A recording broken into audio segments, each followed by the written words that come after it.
Yo, this is your boy James over at XpectoGO, bringing you the latest and greatest in Pokemon Go and Wizards Unite content.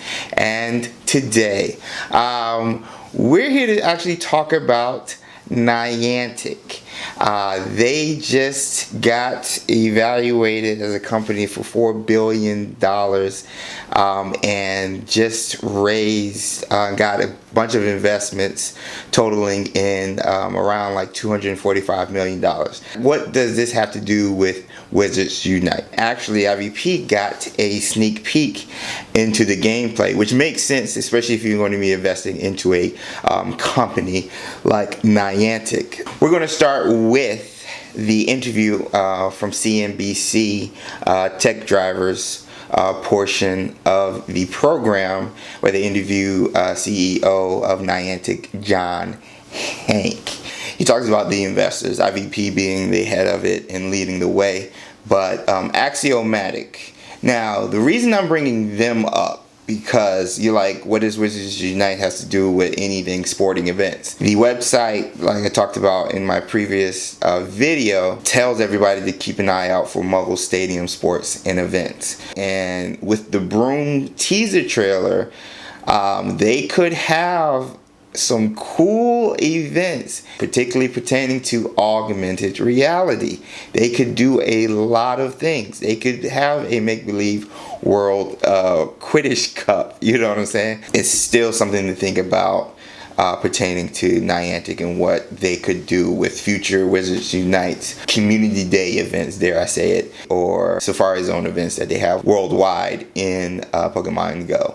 Some similarities to that. So Hanke, talking about the Samsung investment, confirms the rumor back in November that Samsung and Niantic were working together. But particularly with the 5G, I think is going to help them with the AR. That pairing with 5G Samsung is good for Niantic, especially with their events where you have such a huge amount of people in such a condensed spot, particularly using cell towers and everything like that. That might help with a lot of the network errors that they see often at these events sometimes. Getting into the last part, he talks about Niantic's real world platform coming out this year as well. It got me thinking about our conversation that Lynette over at Wizards PhD had brought up during our Order podcast. I think it's episode 7. I'll leave a link down in the description, but she had brought up tourism pertaining to AR, like what they could do with it pertaining to Wizards Unite. Well, if these people are going around the world, especially if they have the Oculus or the AR glasses, what's to say you can't play Wizards Unite via those secondary items, not just through your phone, but those other items? Regional beasts kind of came up, especially fantastic beasts, because they're a particular beast that, just like in Pokemon Go, you can't get in the United States, but you can get in Europe. These are good pairings between what they want to do in a real world capabilities applications and bringing it back to their pipeline, which is Wizards Unite, which is Pokemon Go. We got a statement from IVP. They talk about Wizards Unite. I believe we are just at the beginning of the AR era. In fact, to take the next step in that journey, your help is requested by the Ministry of Magic. Brush up on your spells, get your wands ready, and list now. Listen a bit from the website, actually. And he talks about, they say, this year Niantic will further blur the boundaries of reality, fantasy, and his new title with his new title, Harry Potter Wizards Unite. Power of Niantic's games do not lie solely on the IP, but in the company's ability to weave creative gameplay, compelling storylines, and existing media franchises into our everyday world. What IVP is talking about, particularly with storylines, means there's only one thing: Harry Potter Wizards Unite. He could be talking about another game that maybe Niantic's doing that's not on our radar.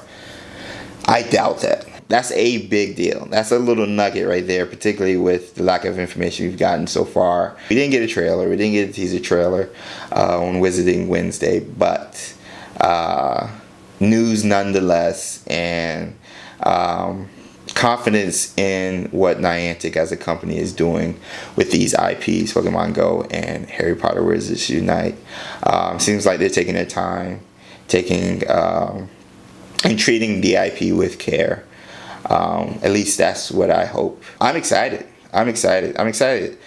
This wasn't the news I was expecting, obviously, but news nonetheless. So, what do you guys think of today's news?